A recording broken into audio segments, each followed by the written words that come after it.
Hey guys, so I'm going to do a little bit of a haul video for you guys, and if you watch my videos then you know I almost never ever do this, but I have a lot of stuff that I got the past few days and I just really wanted to share it with you guys. So it's more of a series of mini reviews than anything. So the first thing I got was the Smashbox Bright Eye just quad. So when I first saw this I freaked out because it was $6 at Sephora for like this huge pan of eyeshadow. Like look how big it is compared to my hand, so it's huge. So this is what it looks like swatched. And I think once you see the swatches you can tell why I didn't like this quad. This is the darkest brown, look at that. Yeah, I mean, that's not even like comparable. I just think the pigmentation is very poor. It's not true to how it is in the pan, and the quality is not up to par with how Smashbox shadows usually are. Yeah, they're easily blended, but that's because look, they don't even show up. Like how can you, like they just get blended away if anything. You know, most of these colors look exactly like my skin tone. Unless you're looking like just for a light wash of color, I would not buy this quad because these three colors right here are pretty much highlight colors, and that's the only thing I would probably use them for. So that was a total bust. Yeah, even for $6, I still think it's a waste of money because I just wouldn't use it. So the next thing I have is Stila's Illuminating Concealer, and this is $22, and I hated this as well. So I've never tried any of Stila's face products before. I've tried a bunch of their eyeshadows. Some I like, the matte ones I usually didn't like. But I really wanted an under eye concealer, so I hate this for a lot of reasons. One, it doesn't cover. It's very sheer, very liquidy. So yeah, it just got messy, got everywhere, and it's really messy. Like if you ever lay it on its side like this, it'll actually leak like all over your bag. So you can never like put it in your makeup bag or cosmetics bag, you know? And so I just think that's stupid, you know?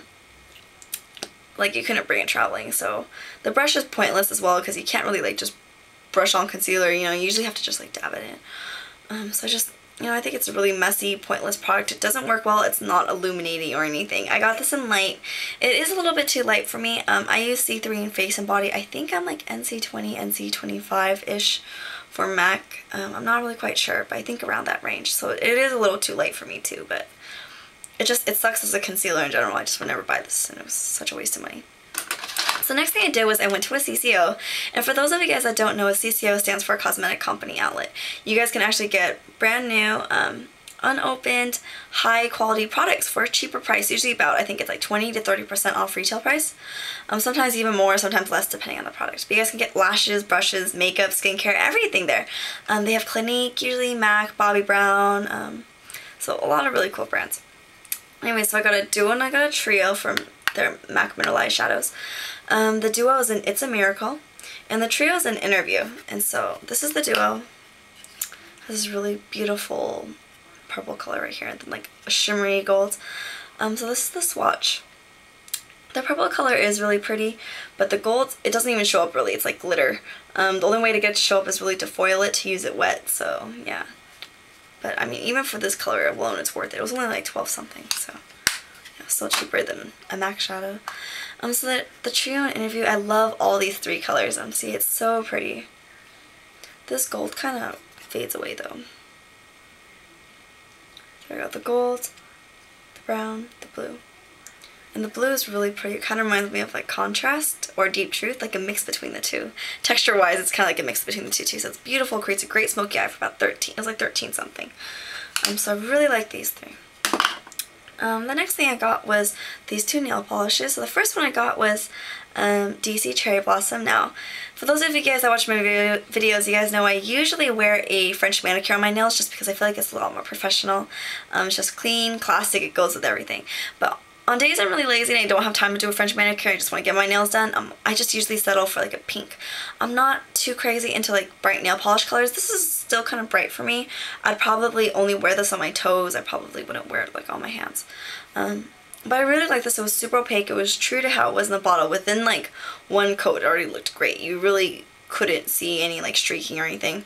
I would still do two coats just for good measure, but it's super pretty. It's like really super pretty hot pink. Now this is my favorite color other than French manicures not to have on my fingers. This kind of baby bubblegum pink. I just feel like it's cute, it's girly, it's feminine, it's not too loud. So this is what it looks like. And my only issue with this polish was that this is what it looked like after 4 coats. Like that's so unnecessary, like that's so much effort, right?